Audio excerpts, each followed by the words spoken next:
Funding through debt sources is gaining a much more prominence nowadays under the areas specified and permitted by the Reserve Bank of India.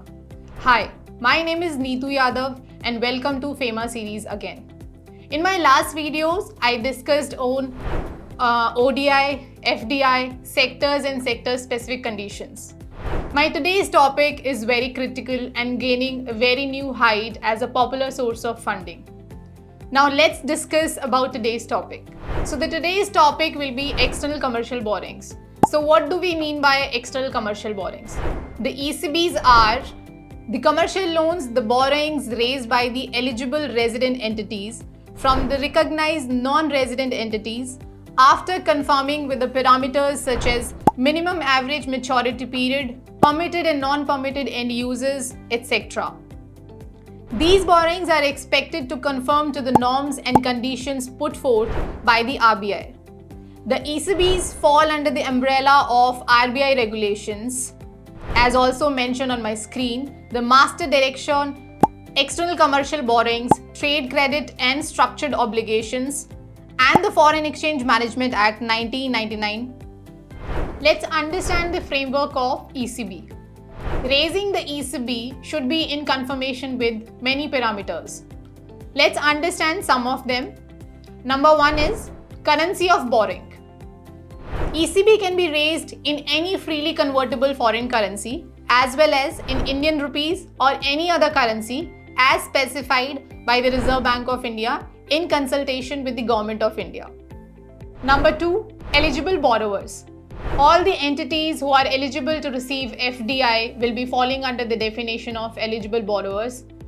For the FDI, you can view my previous video. Additionally, Port Trust, Uniton Cess, SIDBI and Exim Bank of India, the registered entities engaged in microfinancing activities, registered non-for-profit companies, registered society, trust, cooperatives and non-government organization will also be the eligible borrowers. Third, recognized lenders. As per ECB policy, the lender should be the resident of Financial Action Task Force or International Organization of Securities Commission compliant country.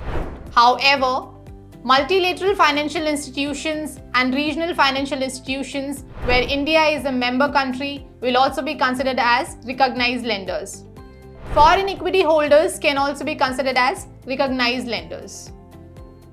Fourth, minimum average maturity period.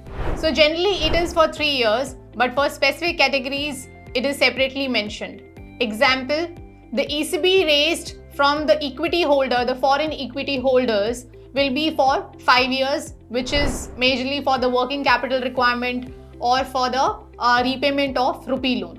Fifth, end users. So I'll be talking about the negative list for which the ECB proceeds cannot be utilized. There are certain activities for which we can not utilize the ECB proceeds. Those are real estate activities, investment in capital market, equity investment, working capital purposes with few exceptions, general corporate purposes with few exceptions, and repayment of rupee loan with few exceptions. Let's understand the limits and routes available. So first I'll talk about the routes. So there are two types of routes which is available to raise the ECB. One is automatic, the other one is approval. Automatic is where you don't need any prior approval from RBI, whereas under the government route you have to take a prior approval from the Reserve Bank of India. Let's talk about the limits. So all the eligible borrowers can raise the ECB up to USD 750 million or equivalent per financial year. Now recently the limit is temporarily increased to USD 1500 million.